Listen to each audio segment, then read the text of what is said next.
Two groups of people were handed the same decision. You run an airline.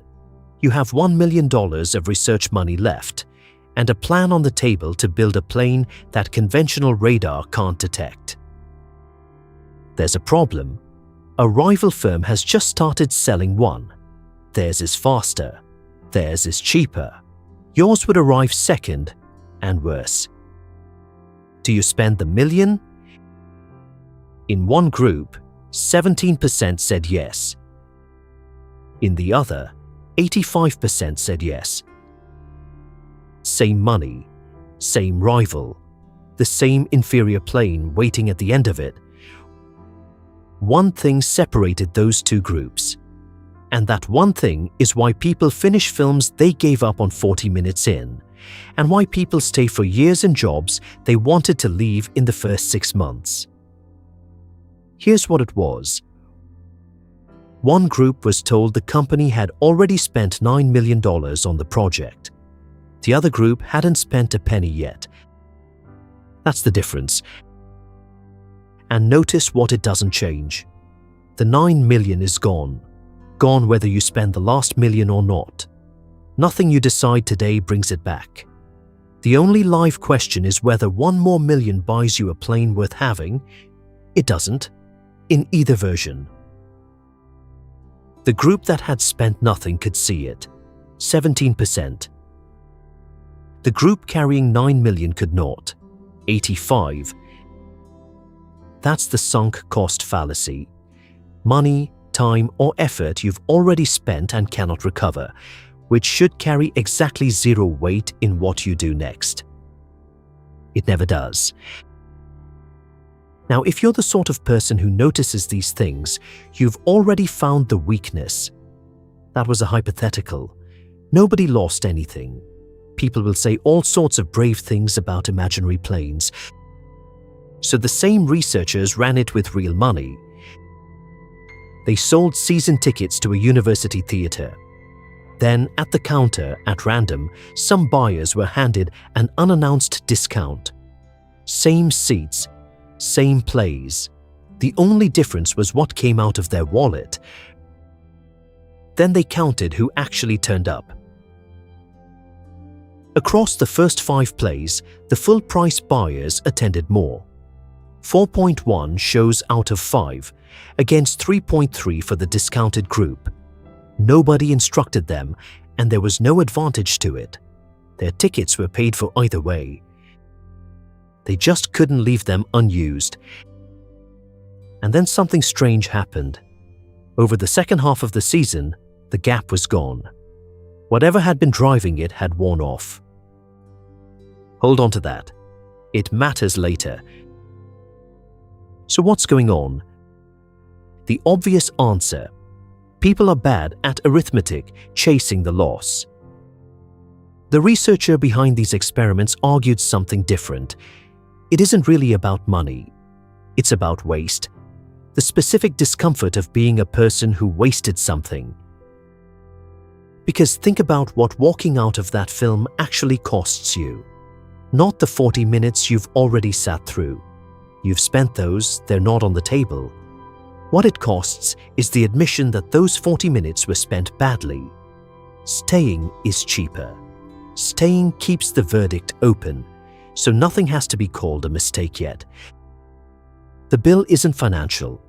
It's the sentence you'd have to say out loud. That was a mistake.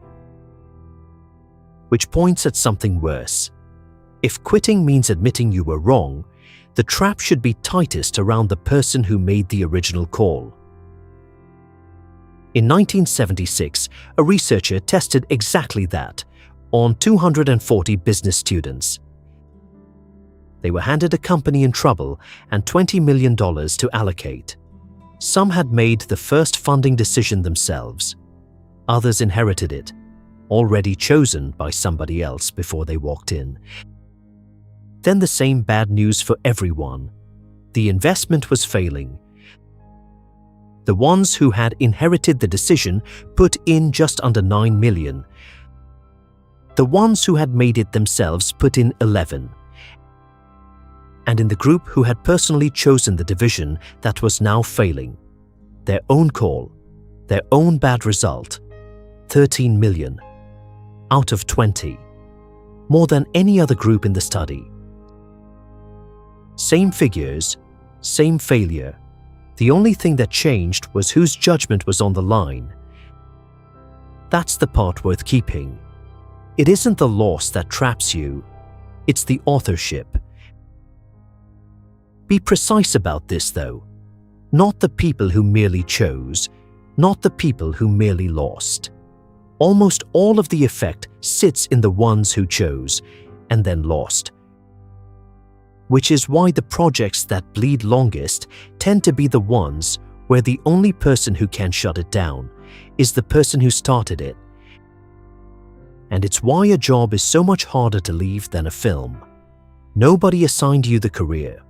You picked the subject, you took the offer, you turned down whatever else was on the table that year. So leaving isn't just leaving, it's a verdict on the person who chose it. And you're the person who chose it.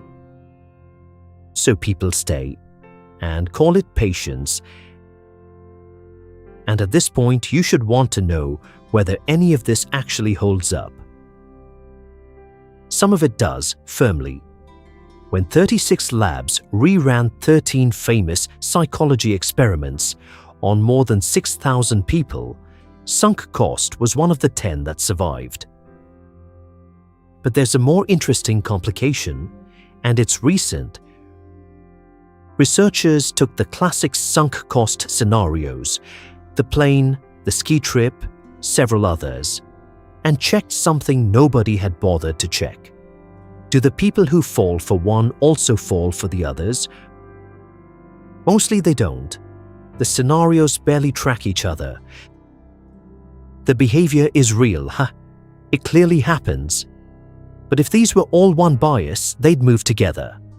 They don't. Which suggests they're pulling different levers. One is about looking wasteful. Another is about not breaking a commitment. Another may be plain loss aversion wearing a costume. And remember the theatre season where the effect evaporated after halftime. Same message. Whatever this is, it fades.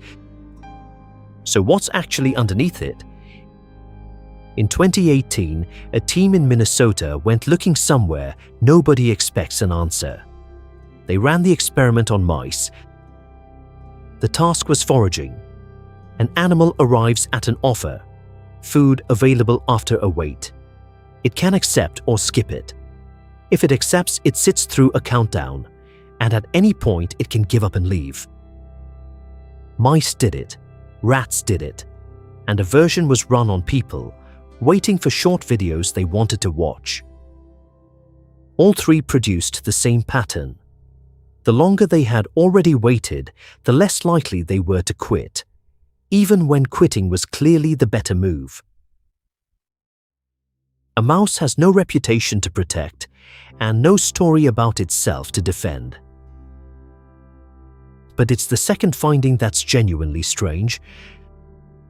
The researchers could separate two moments: the deliberating it, standing at the offer, deciding whether to go in, and the waiting, after committing, watching the clock. Time spent deliberating did nothing. It made no one more likely to persist.